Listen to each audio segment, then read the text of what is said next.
Well, it's 7:31. We'll call the city council meeting to order. Clerk, please call the roll. Councilperson Vining. Germaini. Here. Stringham. Felder. Here. Hayter. Here. Stillgrave. Mayor Clark. Present. I'd ask we all please rise for the invocation. Remain standing for the Pledge of Allegiance. We have faith and hope in each other and our city. We ask for your guidance in the decisions that are made here this evening. We ask you to help us work for the welfare of this community and all its residents. I pledge allegiance to the flag of the United States of America and to the republic for which it stands, one nation, under God, Indivisible, with liberty and justice for all.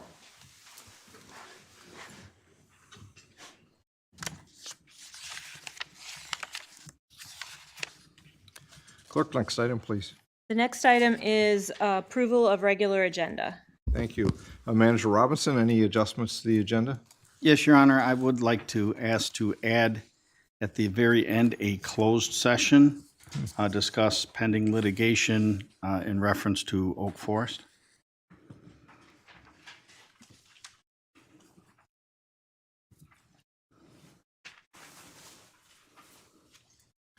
Okay, thank you. Any items from the council? Any adjustments to the agenda?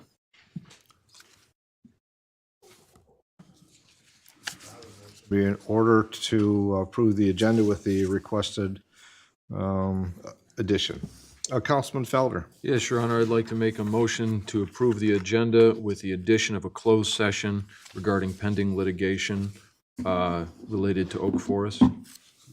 Motion by Councilman Felder, supported by Councilman Hayter, to approve the regular agenda as stated with the addition. Clerk, please call the roll. Councilperson Vining. Yes. Germaini. Yes. Stringham. Yes. Felder. Yes. Hayter. Stillgrave. Mayor Clark. Next item, please. The next item is the consent agenda, and for approval of payments, the amount should read $1,775,208.63, 1775208.63. Are there any items on the consent agenda that council wishes to have pulled for further discussion? Council members to pull from the consent agenda? Seeing none, are there any items on the consent agenda those present here this evening wish to have pulled for further discussion? And we have numerous items on the consent agenda this evening, so as you look at the agenda, or if you have it already, what that means is all the items that are on the consent agenda before we get to where it's presentations, communications, and public hearings, all those items will be passed through one motion.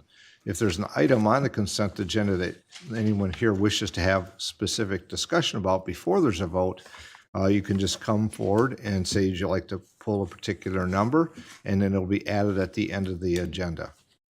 So as you look through that, because there's a lot there, I see people down looking at the agenda or their phones, so I'll just wait a second. The items on, if you look and if there's something else that you're here for, it might under be council action, which is at the end of the agenda. I'll just wait a second here because I see people are still looking through the agenda. And also with the items on our consent agenda, if you look through those, they'll have recommendations from administration regarding action to be taken. And if it's not favorable, I'm sure it'd be on the consent agenda because we'd have to have some discussion further than what's been done by the administration. Okay. I'll ask again, any items on the consent agenda those present here this evening wish to have pulled for further discussion? Seeing none and none from council. Councilman Felder? Yes, Your Honor, I'd like to make a motion that all items on the consent agenda be accepted, placed on file, recommendations carried out, and resolutions adopted. Second. Motion by Councilman Felder, supported by Councilwoman Stillgrave, that all items on the consent agenda be accepted, placed on file, recommendations carried out, and resolutions adopted. Clerk, please call the roll. Vining. Germaini. Yes. Stringham. Felder. Yes. Hayter. Yes. Stillgrave. Yes. Mayor Clark. Yes. Okay, next item, please. The next item on the agenda is under presentations, communications, and public hearings. There is a letter to council for the record.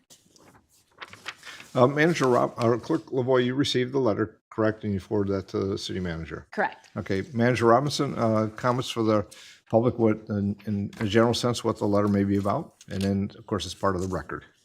Yes, Your Honor, council received a letter, the clerk received a letter for council from a contractor and a gentleman by the name of Omar Ferdin. And his letter was expressing concern about our fees for permitting in the building department, believing that our fees were much higher than the surrounding township, Monroe Charter Township and Frenchtown Township that he used as comparison. And it was him expressing his feeling that these fees, because they are so high, it limits contractors or people getting work done in their community. So you've touched base with both the department head and the... Yes, we've talked to the department head, and I think it's important to know that the fees have remained the same since 2018. And in 2018, when council set the fees, at that period of time, we were 110 to 134% below comparable communities, and we haven't raised the fees since 2018. Okay. So I asked for the information because if you just pass the letter, everybody's thinking, well, wonder what was in the letter, correct? So I think it's important that we at least give an overview of what that is. At the same time, if anybody wishes to see the letter, it's with the clerk's office. It's also in the record of today with the agenda in the meetings.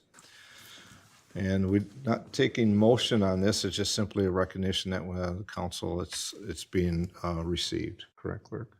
That's correct. Correct. Councilwoman Vining. Sure. Mr. Manager, when you say that our fees are comparable to other cities, do you mean comparable to the other townships right near us, or just comparable to other cities that we? I mean, they're comparable to other like cities like us. The townships do things differently. The way they fund their building efforts in their departments is different than the way that we do. And so the comparable cities would be other cities relative to size, our size, and in the basically southeast Michigan area. Do you have those comparables, or? I can get those for you, Could you please? and if there is discussion that the council would like to have, I have no problem setting this for a work session to analyze this in a future meeting if you so choose. Yes, please, thank you. Other questions for Manager Robinson? Okay, seeing none, clerk, the next item. Next item is item 5146, public hearing on Natural Resources Trust Fund grant application. And to my knowledge, there are no comments on file in the clerk treasurer's office. Okay, Manager Robinson, do you have any other induction? If not, I'll start the public hearing. You can go ahead and start the public hearing, sir. Okay, very good. At this time, I'll open the public hearing to hear any comments regarding item 5146. It's a public hearing on the Natural Resources Trust Fund grant application. Okay, here. Any comments from those present here this evening regarding this public hearing? Yes, sir. Please step forward. Your name, please. Jurisdiction of residence and your question. 116 Hollywood Drive, Monroe, Michigan. Plum Creek, is there any chance that a very small amount of funding, I mean, maybe $1,000 could be appropriated to Plum Creek for cleanup of tires and some trees and things like that, as Plum Creek? The Drain Commission did a great job going all the way down Plum Creek, but it appears they stopped right when it got to where all the city and Edison property on the north side, and going out to Lake Erie. I myself, over 30 years, has removed approximately 316 tires, but I'm getting a little old, and some of them tires are kind of stuck out there a little bit. So even if it was some prison money or something, just a thought. Okay, are you referring to Plum Creek that's in the city portion? As I understand, half of Plum Creek is in the city, going all the way out to Lake Erie, and the other half is in the township, if that's... No, it's the township, but you're talking, I guess I need more, because Plum Creek goes a long way. coming into the city and through and then out to Lake Erie. So I'm trying to understand the start point and the end point that you're talking about. The start point would be approximately south of the, east of the quarry, going towards the national, behind the city, the county jail, going behind the jail, and then going out east. Going, if I'm making any I might be a sense. little confused, but, so if there's items that are in, if there are items in the city, I know that from DPS and others, we can make those efforts. If there's items to be picked up, I mean, part of our river cleanup every year, there's always looking for other spaces in which we may have some support to do that. But maybe if you could provide like a map to the manager to what we're looking at, so we can take a look at what you're talking about, that'd be great. That'd be perfect. Thank you. Okay, thank you. Bye. Other comments regarding this trust fund grant application? And Your Honor, maybe I should have given more of an introduction, as this grant, this Michigan Natural Resources Trust Fund grant is proposed for the redevelopment of St. Mary's Park. Yeah, and I appreciate the comment because it's about environmental. When you hear DNR trust fund grants, you think it's maybe a little bit broader, but this is regarding another project that is ongoing within the city. So thank you. If there's no further comments on this trust fund grant, I'll close the public hearing. Clerk, next item, please. Item 5147, the first public hearing on proposed 2025-26 CDBG budget and annual action plan. Thank you. Manager Robinson, if there's comments, if not, I'll open the public hearing. Yes, Your Honor, this is one of the first of two required public hearings for the CDBG budget and the annual action plan. And the CDBG requires that we hold two public hearings for this budget and plan. Thank you. This time, I'll open the public hearing on item 5146. It's the first public hearing on the proposed 2025-26 Community Development Block Grant Budget and Annual Action Plan. Any comments from those present here this evening? Any comments for the public hearing? And understanding there'll be a second one at a meeting in the future. Okay. Not. Close the public hearing. Clerk, next item, please. The next item is under council action. Item 5153, award of opioid settlement agreement funding grants. Thank you. Manager Robinson, if there's introduction or information that, Yes, Your Honor. In September 24 here, we invited community agencies who've been working within the city and the surrounding areas to address opioid and substance abuse, as we are a recipient of the opioid funds that from the lawsuit settlement, the national settlement, and we do have funds, and we continue to get funds. And this is like the second round. The first round, I think we awarded three to three agencies, and this is when we reopened the for people to send a second round of proposals. We did receive one proposal in this arena for these funds, and we're asking that we award those funds. okay. Any questions from council or any comments regarding the use of these opioid settlement funds and agreement? As it says in the fact sheet, of course, the recommendation is for agreements to the Women Empower Women, which is Paula's House. I'm sorry, Paula's House. If there's no other questions, a motion would be in order. Councilwoman Germaini. I'll make a motion, move to award grants from the city's opioid lawsuit settlement agreements to the Women Empowering Women Paula's House in the total amount of $17,280. Authorize the administration to develop funding agreements to be executed by the city manager and agency officials, and authorize the opioid settlement fund expenditure budget to be increased by $17,280. Second.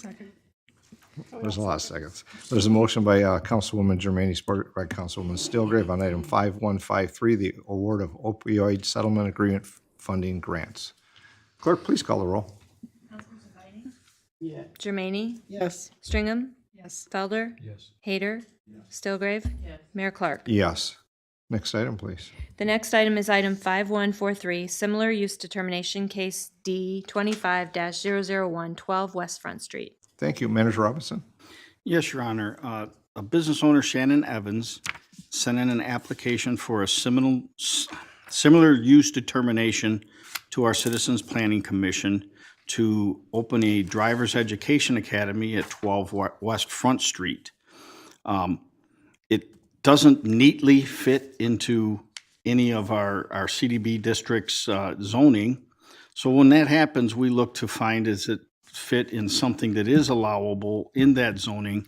And what we did find to where it could be, because her driving school targets youth from age 14, I think, and 7 months through the ages of 17, that the schools K through 12 isn't a approved use in the CB or CPC, I'm sorry, the CBD district, too many acronyms, and that and when that did go in front of the Planning Commission, they did recommend to council that we approve the determination of similar use application and sent a letter confirming that to the city. Receive the information and along with the letter from the Citizens Planning Commission. If there's any questions from council for the manager. If not, this is an item that's up for action. Oh, I make a motion. Councilman Stringham. Yeah, I make a motion that we move to approve the similar use of schools K-12 for a proposed driver's education academy at 12 West Front Street. Support. There's a motion by Councilwoman Stringham, supported by Councilman Hayter on item 5143, similar use determination on case D 25-001, 12 West Front Street. Clerk, please call the roll. Vining? Jermaine? Yes. Stringham? Felder? Hayter? Stilgrave? Mayor Clark? Yes. Next item, please. Next item is item 5154, citywide parks and gateway signage proposal award. Thank you. Manager Robinson? Yes, Your Honor, in one of our CIP projects, we have dedicated funding to do the citywide parks and gateway signage. I believe that's 23 signs in total. We worked with an architecture company to draw up these signs, the proposed signs, and then we put it out to bid. We received six proposals. 5 of them were complete, and after the staff review of these, we're recommending that we Valley City, their proposal, we're recommending that it's in a total of, we're asking for a total of $230,815. That's adding the 15% contingency to work with them for the design, creation, and installation of these signs. And in your packet, there were designs and photos of the proposed signs that we're asking for. Okay. Any questions for Mr. Robinson from council? I'll just make a quick comment on this. I think it's been about 12 plus years ago, we had some new signs that were placed throughout the city. Unfortunately, didn't quite meet the standard and last that was anticipated. I know looking at this proposal, I appreciate the architectural design by the one company from Edge. That was a great work done by them, which gave a foundation of what we have or what's being proposed tonight. But also the references that came in with that proposal from the Valley City Sign Company had multiple locations within the state of Michigan and other municipalities they did work for. So you could see actual examples of what they look like in other communities, and I thought they were a good representation. I just want to give those comments. I know our sizes and stuff, how they're going to fit. I know the staff already went out and made sure that they weren't going to be obstructions, whether people walking, riding, or driving. So that work was done as well, which I greatly appreciate. If there's no other comments, this item is up for action by council as well. Councilwoman Stelgrave. Motion, Your Honor. Move to approve the proposal from Valley City Sign Company for the citywide gateway and park signage project in the amount of $230,815 and authorize city staff to execute the agreement on behalf of the city. Motion by Councilwoman Stalgrave, supported by Councilwoman Germaine on item 5154, the citywide parks and gateway signage proposal award. Clerk, please call the roll. Councilperson Vining? Yes. Jermaine? Yes. Stringham? Yes. Felder? Hayter? Stalgrave? Mayor Clark. Yes. Next item, please. The next item is item 5140, Congressional Directed Spending Request Submittal Authorization. Thank you. Manager Robinson? Yes, Your Honor, as in recent years, we always have projects, and our congressional delegation, both with Senator Peters' office and Representative Tim Walberg's office, they always ask for projects for them to be able to submit for special funding from the federal government to fund. And this year, we've come up with 4, and I'd like to offer Director Cochran the opportunity to go up and explain to them, because the order does matter when you consider the ability to get them and what they cost, and I'll let him explain further. Thank you. Mr. Cochran? Honorable Mayor, City Council, Clerk Treasurer Lavoy, Mark Cochran, Assistant City Manager and Director of Economic and Community Development. As Mr. Robinson indicated, as in years past, we've been asked to submit congressional directed spending, community project request, or earmark requests to members of our delegation, which includes Senator Peters, Representative Walberg, as well as Senator Slotkin's office.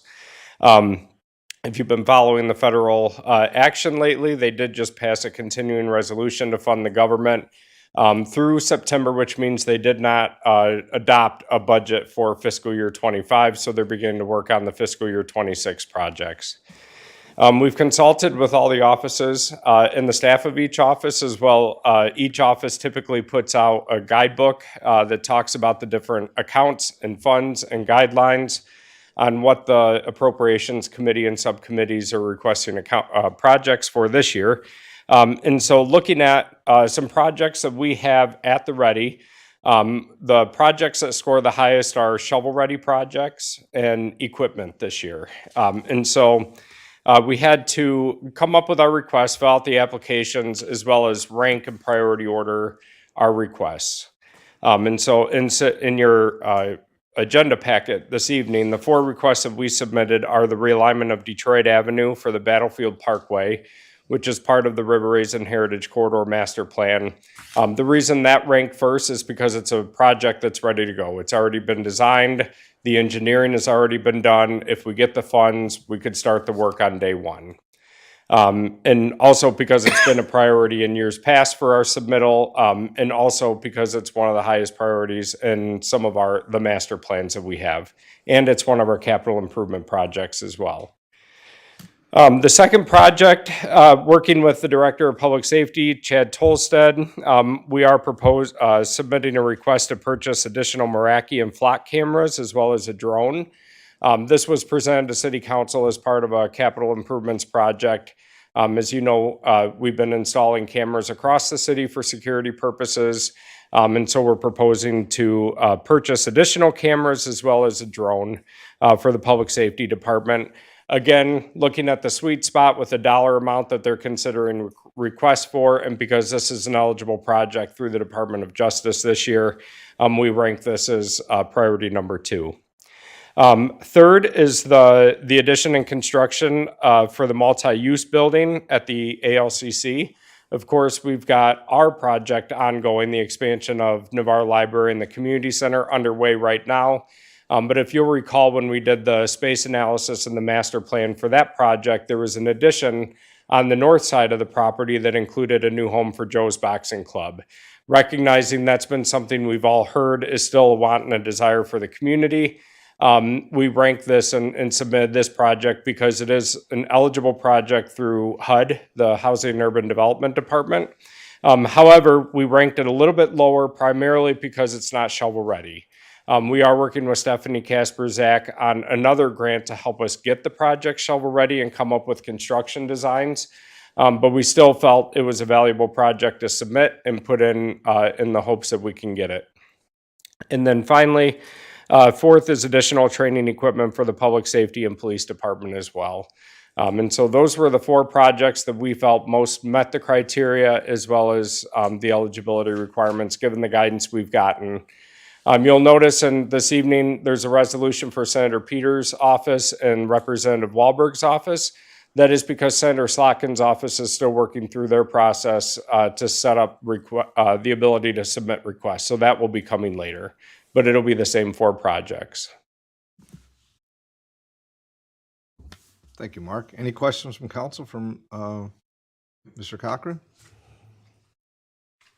Thank you. Thank you. If not, Councilman Hayter. Thank you, Your Honor. I'd like to make that motion to move to grant the authorization for the Economic and Community Development Department to submit 2 congressional directed spending requests to the Office of Senator Gary Peters and the Office of Representative Tim Walberg, the city manager to sign all required documents and adopt the resolution of support. Support. Motion by Councilman Hayter, supported by Councilwoman Stringham. On item 5140, the congressional directed spending request submittal authorization. Clerk, please call the roll. Councilperson Vining? Yes. Germaine? Yes. Stringham? Yes. Felder? Yes. Hayter? Yes. Stilgrave? Yes. Mayor Clark? Yes. Next item, please. The next item is item 5129, Memorandum of Understanding, U.S. Forest Service GLRI Grant for Water Quality. Manager Robinson. Your Honor, and before I get into this request, it is a special note that in our consent package tonight, you did approve our spring 2025 tree purchases.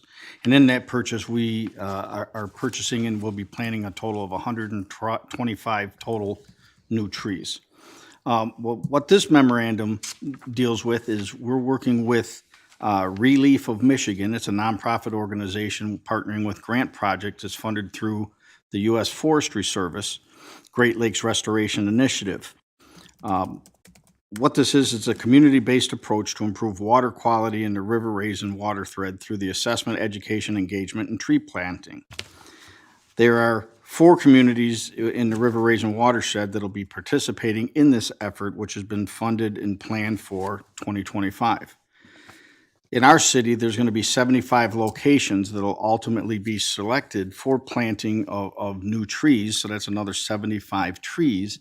But there is a community portion that is in this where it's something that our Tree Advisory Commission, and there will be an effort for volunteers from the community to go out and help select locations and participate in the actual planting of these trees. And I think it's a worthwhile program. And anything we can do to continue our growth of our tree stock and our canopy here in the city, I think it's a great opportunity. And we're just seeking to allow us to sign the memorandum of understanding and the terms and recommendations for the 3-year maintenance agreement in that plan. Thank you. Any questions from City Council on this item? Seeing no questions, motion will be in order. Councilwoman Germaine. I'll move to approve the attached memorandum of understanding and 3-year maintenance agreements and authorize Director of Engineering and Public Services or his designee to execute them on behalf of the city of Monroe. Support. Motion by Councilwoman Germaine, supported by Councilman Hayter on item 5129, the memorandum of understanding with the U.S. Forest Service, the GLRI grant for water quality. Clerk, please call the roll. Councilperson Vining? Yes. Germaine? Yes. Stringham? Felder? Hayter? Stilgrave? Mayor Clark? Yes. Next item. I have no further items this So, evening. thank you. We'll move on to council comments first. Councilwoman Vining, comments this evening? No comments. Okay, thank you. Councilwoman Germaine. Thank you, Your Honor. I want to thank Director Tolstead for this annual report, and a nice booklet that came in. I know that was a lot of work. And I'm very happy about the driving school that's going to be downtown Monroe. Since COVID, it seems like a lot of kids are not getting their driver's license because they're scared. And it breaks my heart that these kids, I know I couldn't wait to get my license when I was a kid. So I'm glad this is coming downtown to the city, because when people do want to get their license, there's no place for them to go. And this will bring them downtown in a good place to go. So I'm hoping good things for our young people. Thank you. Thank you. Councilwoman Stringham. I'll just add thanks to Director Tolstar for the data and the report and all of the information. It helps us analyze it, and I know how hard it is to pull stuff together and to make sure that all your data that you're doing is from the same source, so that it's accurate. And so just want to say thank you for all the work that you're putting into making sure that's accurate and providing it to us for our information. Councilman Felder. Thank you, Your Honor. I just want to offer a word of recognition to the passing of Dr. William McCluskey. And that's all I have for this evening, Your Honor. Thank you. Councilman Hayter. Thank you, Your Honor. On April 12th, the Monroe Lenawee AFL-CIO will be hosting a food pantry at the Mall of Monroe, so put that on your calendars. Okay, very good. Councilwoman Stilgrave. I have nothing this evening. Leaving all the comments for me, I see. I'm just joking, because I do have a couple items. First, I want to welcome County Commissioner Lamore, who's here joining us again this evening as he continues to meet his commitments of wanting to come in and be a participant in the area in which he represents here, and part of that with the city, in the city of Monroe. I also see that Representative Bruck, I did not see him come in at first. He's here, and he may have comments with us as well when I finish my comments. And then thank you for being here, and we'll hear from you, I'm sure. So on the congressional, the congressional expenditures, I'll just say that, I call them community projects. I want to thank staff for the work on that. I know that there's been discussion. There's going to be more discussion. In fact, Congressman Wahlberg is going to be visiting next week. Last week with the Michigan Municipal League and the National League of Cities was a convention in Washington, D.C., and the members that were there, and I attended, had the opportunity to go to the Capitol and have visits with staff and some representatives or senators. So this was one of the topics that came up because it was concerned that there wouldn't be funding, but it was good to see that we're able to continue to submit these.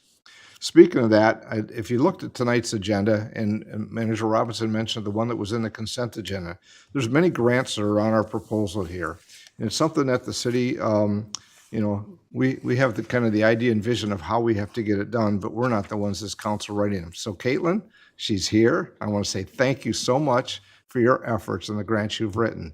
I don't have the number, I know Mr. Cochran does, but with the success we've had over the past year plus, the number of funding for grants has been far exceeding what we've ever had since Caitlin's taken this position. So my congratulations to you and sincere thank you. Very much appreciated. Every grant helps us then balance and use this as match funds for other grants, whether it be they're sometimes local, but state and federal grants.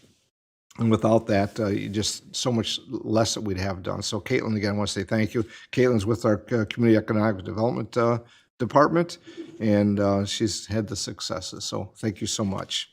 The tree canopy was mentioned. I would say that we're continuing to work with the tree committee and others and how we can find grants.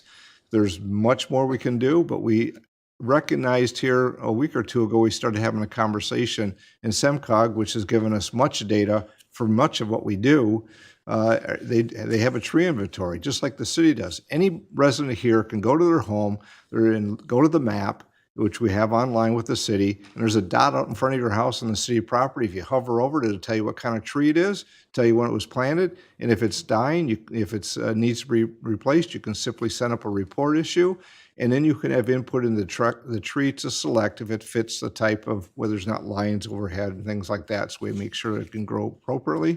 So it's much that was gone forward regarding our tree inventory. I bring up the canopy because it dawned on us as we're looking at our tree percentage of how many trees we have, over 11,000, but our percentage, it seemed to be lower than I thought it should be higher. Well, then I started asking questions and realized we have an airport that, and it was by square miles within your city. We have an airport that's 200 and some acres. We have a national park. We have a commercial industry park. We have our industrial park, and when you go out to the toward the lake, with from the port to DTE to Gerdau to Vent Tower, and so I realized, okay, what is our canopy in our residential area?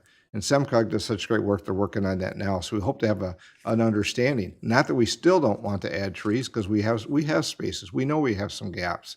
But this way we're planning, just as I think was mentioned earlier, start to get input and support from the community of where that space may be. So they're welcome to send it in to the staff as we look through that. And we have some farmland actually in the city. So last I have is regarding River Raisin National Battlefield Park. Many may know or many may not know, of course, Scott Bentley was our park superintendent. And I say was because changes through federal realignments and personnel, he is no longer employed with the National Park Service. He was one of those that he had about maybe 5 hours to decide what he was going to do at the end of the day because his position was removed. That's sad for us because Scott has been wonderful. He's the first park superintendent for the River Raisin, but he has history across the country of things that he had done. He's from this region, so not only for that reason, but he's not leaving. He has some restrictions of what he can or can't do related to park service items, but we know that he's living in the area, in the city, and we know that his service is still continuing in the area through his business that he's with his son. So that aside, we today, Mr. Cochran and I had the opportunity to have a virtual meeting with the acting park superintendent, which is Scott Tucker. He is the park superintendent at Sleeping Bear Sand Dunes, as they start to kind of oversight things. We won't probably see a superintendent here in the near future, but we hope within the year that that'll happen, but we'll see how that goes federally and budgets and all the things that are ongoing through the federal government. But Scott did say he wanted to come down. I think he's planning a visit on April just to kind of do a tour. Not that he doesn't know about the River Raisin National Battlefield Park. He does. And it was a good meeting to understand and him to also hear some of what's been done by our community and our partners, the foundation, the National Park Service. And I think he's going to be a good partner. And I think we'll still continue to hopefully not have an impact of at the visitor center. I think I might have mentioned this once already before. It's a long way off, but never too soon to want to say when the Visitor and Education Center is going to open is on June 21st. No matter what happens, we as a city and our foundation board are going to open the Visitor and Education Center. The National Park is open, their staff is reduced, but we're going to partner with them to make sure that the community and those that have contributed and the businesses and other that have funding, those from the state level, our now senator, as well as representatives who have partnered with us so we can be here to open the center up, which is for the community. So I hope everyone can put that date on their calendar, which is a Saturday. It's June 21st, and you'll probably hear me say it a few more times before then. I'll stop. That's my comments this evening. Clerk Treasurer Lavoy. I spent last week at a continuing certification conference for clerks and was reminded just how complex the job is, and not just surrounding elections, but FOIAs, records retention, and all of that. So I'll be bringing some of that information back here to the city. We continue to work on settlement. So if you have taxes, property taxes that are still unpaid, we will just call our office and we'll let you know when you can pay those to the county. Other than that, I think and we don't have a May election. I should just clarify that because some places might, but we do not have a May election. So our next election will maybe be in August, but for certain in November. So we'll keep you posted on that too. Thank you. Which reminds me, I had one more item, which is the Michigan Municipal League, which Clerk Lavoy said that the Capitol Conference is the next 2 days. It's an opportunity for us across our municipalities and urban townships to meet in Lansing. There's training opportunities and sessions, there's meetings, but also it's an opportunity to meet with our elected officials. And I want to say thanks to Representative Bruck. I know he's already confirmed, as well as Representative DeSena, to meet with those of the delegation that are going there. I know we have a few that are on council. I think Councilwoman Stilgrave and Germaine and Stringham, Clerk Lavoy, myself, Manager Robinson, and Dr. Everly from Human Resources. So it is a really good training opportunity. And before I take the manager's comments, I want to congratulate Clerk Lavoy because she has completed her level 1 for the Elected Officials Academy. And it takes not just attending things, but it takes a weekender where you have to go to a session with other people. She's also been involved with the elected Women's Intensive and was successful at that as well. So those things we bring back here makes us all more knowledgeable in how we go about doing our business and make good decisions for the city. So congratulations. Thank you. With that, Manager Robinson, your comments. Comment I have is wishing everybody a happy St. Patrick's Day. And I think the council members took all the good stuff, so I have no further comments tonight. Thank you. At this time, we'll take comments from those present here this evening. If you wish to make comments, just step forward, state your name, please, your jurisdiction or residence, and just be mindful of the chamber for 3 minutes. Yeah, well, I see two. Please stand forward, and then I'll ask Representative Ruck for his comments. Hi, I'm Nathan Offreal. I live on La Pleasance Road. My question is there anything in the near future could have put a bike path on La Pleasance Road? Because people are going to get killed left and right down there. The traffic's picked up since Ford Motor Company came in, and the traffic's getting really bad. And I'm just looking out for the people. That's all I'm asking. Well, it's a great question. I may start with a response, and I is not the manager, and Patrick Lewis will. So a year or so ago, we did a planning assistance grant, again funded from SEMCOG, along with the Road Commission and Monroe Charter Township.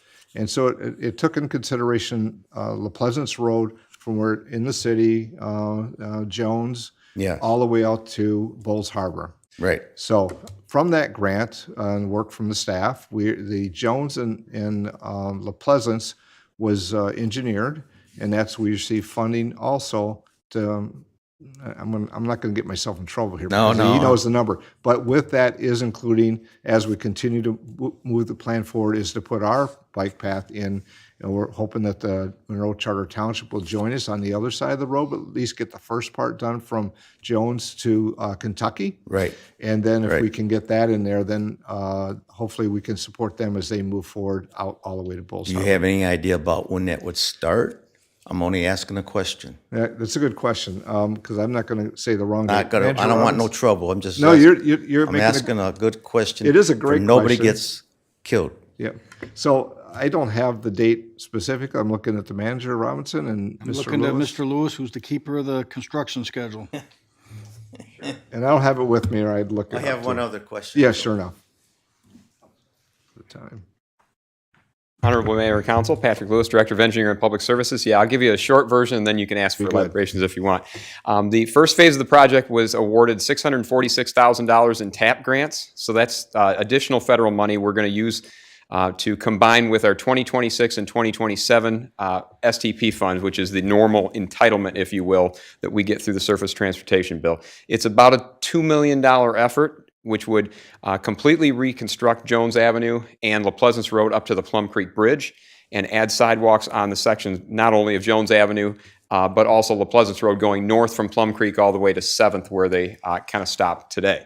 That's the first phase. The subsequent phases, I don't know time frame on that one, because that's largely going to be a function of Monroe Township and the Monroe County Road Commission. As you probably know, La Pleasance Road south of Plum Creek is under the jurisdiction of the Road Commission, so we don't control the geometry or the construction there. We could probably, in fact, we are looking to put in sidewalks between Kentucky and Plum Creek. That's not part of this grant, but our feeling was we wanted to strike while the iron was hot, and SEMCOG was looking to give away some money to Monroe County for TAP purposes, and so we wanted to, again, like I'm always proud to say, we're the leaders in this effort, trying to kickstart that. I can't speak to when Monroe Township might come to the table for their piece. I know they're interested in pursuing it, but they had some additional challenges that we didn't have crossing the railroad tracks, so we were able to get our piece going sooner than that. Our target date is construction in 2026. And that's because we're using our fiscal year 2026 and $27. We can pull ahead the $27. So it will not start in 2025 in the city, but we're doing everything we can to make sure that gets ready to construct in spring or summer of 26. Thank you. Hopefully that answers the questions. I think he has another, come on up, and All right. Patrick, thank you. Don't So- go away. Don't go away. So the idea is that if even Monroe Yeah, Charter Township has, we still want to get as we do the project, to get the La Pleasant City, Pleasant side of the street to be a non-motorized path. I understand that. Now, the other question is, Yeah.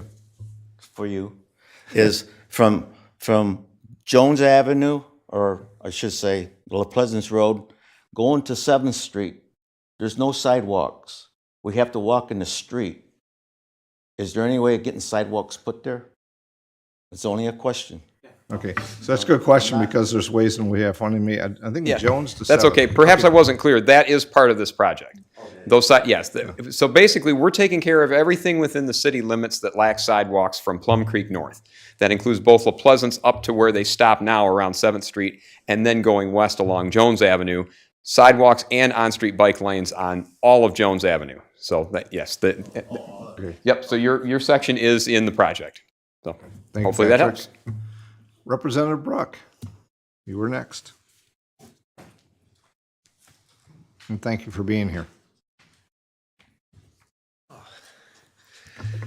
Mayor Clark, Council, it's an honor to be here today, and Councilwoman Schramm, congratulations. It's good to see a new face here.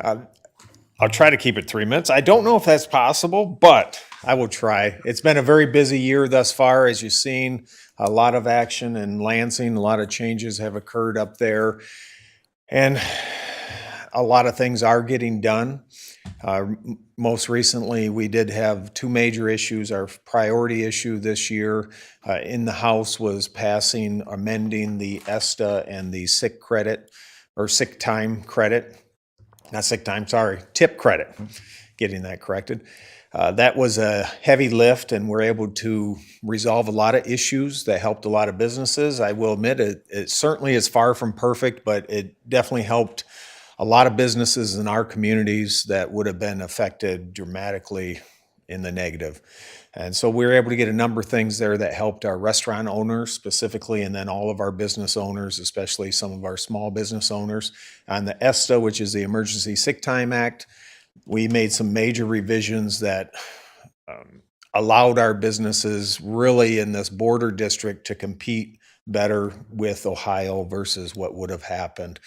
A number of the things that occurred there was the first thing that really the biggest thing we were able to get was the presumption of guilt that would have been in the original act that would have really allowed a lot of lawyers to sue a lot of companies in the name of that sick time. That presumption of guilt was taken out, as well as a number of other things. 10 employees or less only have to provide 40 hours of ESTA per each year versus 72 for all the other companies above 10.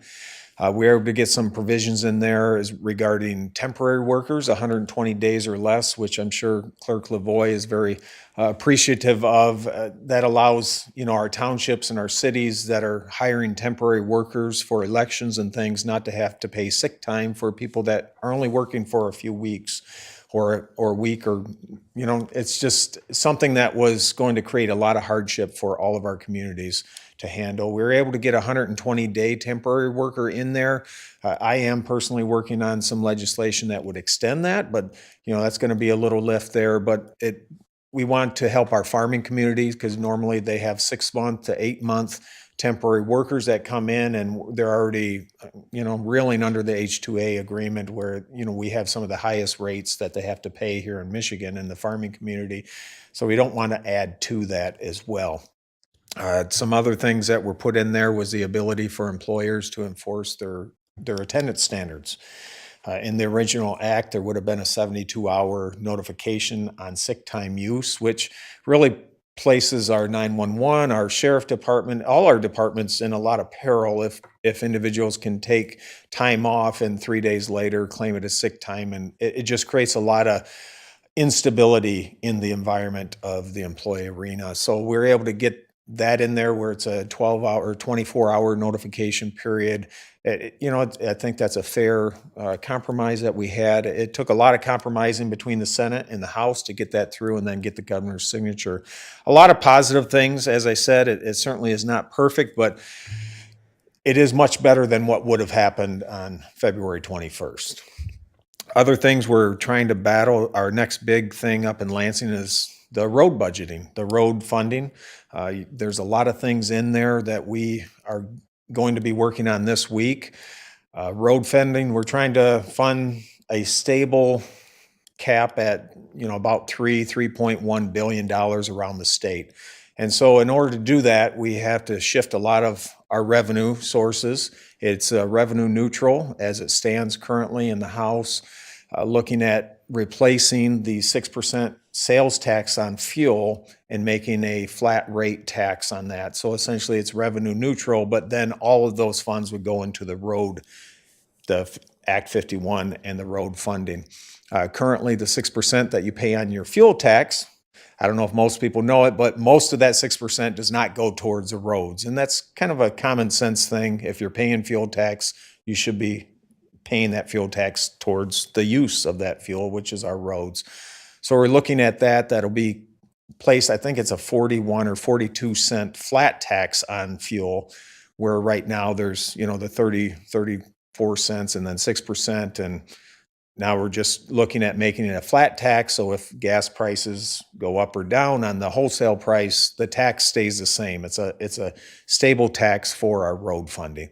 Another thing that was just another bill to that bill package that was introduced today is called I don't want to get it wrong, but it's a neighborhood roads fund. So there were some issues with the Michigan Township Association where they were feeling that there would be some disproportionate funding for local roads. So we put in there this funding, the stable plan of a neighborhood roads fund that would allow $100 million directly toward local bridges and then $275 million toward local roads. The rest would funnel through the normal Act 51. It will provide a lot more permanent funding for our local roads in every county. And so I think it's a very good plan to start. There will certainly be changes that will occur once we get it out of the House. It's still in committee this week. We're going to be discussing it on Wednesday. And then once we get it out of the House, it'll go to the Senate, and then it'll come back, obviously, with different things. We're trying to keep it as revenue neutral and not creating new revenue or new taxes within the state in order to get that $3.1 billion. The other things that are happening, we did pass a budget, I don't want to say a supplemental budget, but a baseline budget in the House the week before, which has to deal with avoiding a government shutdown. We've gotten some complaints that we're cutting school funding or things of that nature, but it is a baseline budget, and this is for the purposes of establishing the inability to shut down the government. So it was set to all the essential services around the state that would keep everything running if, for some reason, the Senate and the House can't agree on an overall budget. So we passed this. This does include a $417 per pupil increase for our community schools, for our public education. So there's a lot of good things in there, but again, this is just a starting place. So I want to assure people that there will be no cuts to education, and there will be the full funding. I've had some feedback for a number of, the smaller issues that are in the educational department, but our plan, our final budget is still in the works and will be passed by the time it needs to be. Otherwise, there's probably a lot I could go on, but I am the chair of the Homeland Security Foreign Influence Committee, and we are putting out some pretty good packages as of late. We're actually going to be putting them out this week regards to foreign influence in our state. So our goal, or my goal as the chair, is to protect our state as much as we can, and these bills have to do with foreign influence from foreign actors of concern, i.e. The Chinese Communist Party, Russia, Syria, Iran, North Korea, and a couple other foreign entities of concern. And these have to deal with the storage of our health data. which I'm sure Kathy or Councilwoman Stringham could concur with, is very important that we are protecting and putting safeguards in our state as to how we store or what companies we are allowed to store. We have another bill addressing agreements that local officials or state of public officials, I should say, can make with entities of foreign concern. A couple bills deal with universities and schools with grants and gifts from countries of foreign concern. And then another deals with things, technology such as drones and cybersecurity. So we're trying to push, I don't want to say push the envelope, but we're just trying to do what we can here in the state to complement what on the federal level they're trying to do nationally. So it's going to be a fun committee. I also sit on the transportation committee, so I'm intrinsically involved with the road funding package as well. Thank you. We're going to see you Wednesday morning, and maybe we'll follow up some of these conversations. Yes, sir. I will It'll be up great. there. Again, I appreciate the opportunity. I apologize for not being here lately, but it has been a very busy year, and I will be back soon, I'm sure. Always greatly appreciate your attendance. Yes, Thanks sir. for the Thank you. information. I'll see you Wednesday morning. Thank you, Mayor, and thank you, Council. Thank you. Other comments from those present here this evening? Please come forward. Yeah, that's hard to follow. It is hard to follow. Step right up. Elliot James, 633 Stone Street. I am on the tree committee, but I would like to volunteer for the planning, but I don't want to get ahead of myself. I didn't know, I still don't know if the fruit trees was part of the trees that was coming in, but I guess I had to find out from my own committee before I even asked you, because I guess you don't know either. Well, I don't know for sure, but I know that the discussion we've had regarding because it's the Orchard East is our community, and for everybody's awareness, why it was called the Orchard East and what that means. And Mr. James is kind of spearheading the thought of how do we replace some of those orchards. And I think it's a great plan. It's how we get there and how many trees it is and what location is still one of the discussions. And there's multiple locations that can be considered. You're right, the tree committee is having conversation with it. This trees that we received and the grant funding is separate, but it does not mean that we're not continuing with the thought that you have there. And it's always good to be first. And you've already volunteered for the planting of the tree. So I'm just looking over the administration because I know your name is already down. The idea when we do walk the community and look at all those and look at the mapping where those go on that particular grant. And those, I should say, those trees coming from that funding, but continue with the information about the orchards, because I know that we'll get there. Yeah, there's a lots of dead trees around the back of the orchard too. Is anybody even thinking about cutting those down? Yeah. If there's trees, we can report them on the city's website, but maybe that might be part of this inventory as well, because not only are we looking for the spaces that are needed, but you identify when there's trees that need to be removed. So, yes. And if we cut down those trees, it'd be easier for me to get my bike path through there. Sure, nice. Thank you, Mr. James. Other comments? Commissioner Lamore. City Council, great to be back here again. Just wanted to say thank you to Your Honor for helping me out last week. I brought in a CC junior that was job shadowing me, and he job shadowed me at my printing business, but I brought him over here to see some of the other stuff that I used to do here. And let's just say he really appreciated it, and he was very thankful for all the effort you basically, Johnny on the spot, you came out, you showed him everything that the city had. So I was very happy to see that, and he was very appreciative of that. So thank you again on that. Also want to say thank you to Caitlin again.